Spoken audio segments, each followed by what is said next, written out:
तिलाही नटावंसं वाटतं, मुरडावंसं वाटतं, बागडावंसं वाटतं. तिलाही चार चौघींमध्ये जावंसं वाटतं. तिच्या भावना मारू नका. समाजाला घाबरून ती तिच्या भावना मारत असते आणि मुकाटपणे ती जगत असते, आतल्या आत दुःख सहन करून.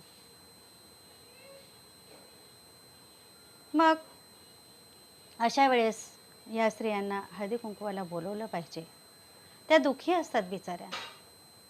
त्या दुःखातून त्यांना काढा, उलट त्यांना बोलवा.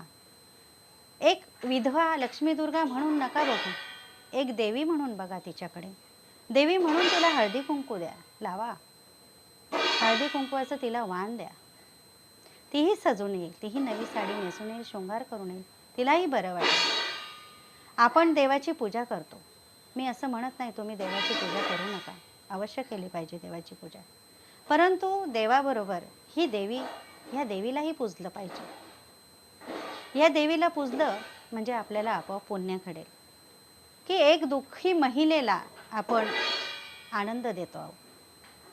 आणि दुःखी व्यक्तीला आनंद देणं हे एक फार मोठं पुण्याचं काम आहे.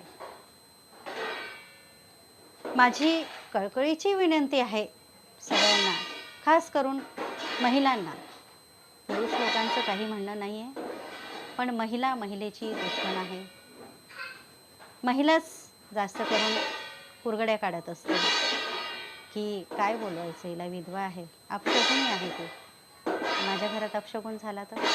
अहो, शहरामध्ये विधवा महिलेला बोलवतात, त्यांच्याकडे कुठे अपशकुन होतो. त्या नाही घाबरत, सगळ्यांना सरळ बोलवलं जातं. मग खेडेगावात पण तुम्ही बोलवा ना त्या भगिनींना. काही अपशकुन वगैरे काही घडणार नाही. मृत्यू हा अटळ आहे, प्रत्येकाला जायचंच आहे, कोणी अमृत घेऊन आलेलं नाही आहे. ज्या दिवशी व्यक्ती जाणार आहे त्या दिवशी जाणारच आहे. त्या महिलेला बोलवलं म्हणून आपल्या घरात मृत्यू झाला किंवा माझा नवरा गेला असं काही होत नसतं. कारण काळ हा ठरलेलाच असतो मृत्यूचा, फक्त त्याला निमित्त असतं आणि तो आपल्याला माहितीही नसतो. म्हणून माझ्या विधवा आणि लक्ष्मी दुर्गा भगिनींचा काही दोष नाही. मला त्यांना न्याय मिळवून द्यायचा आहे, त्यांच्यासाठी ही सगळी माझी खटाटोप चाललेली आहे.